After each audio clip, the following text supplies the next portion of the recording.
होखे लागल बा पूजा अर्चन, छठी मैया के होता आगमन। स्वागतम स्वागतम स्वागतम स्वागतम स्वागतम स्वागतम, छठी मैया के बड़ा स्वागतम।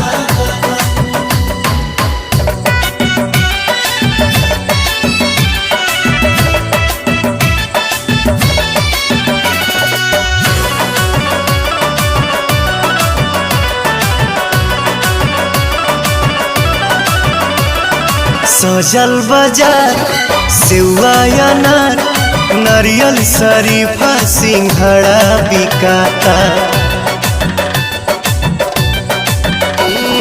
सजल बाजार सेवा अनार, नारियल शरीफा सिंघड़ा बिकाता।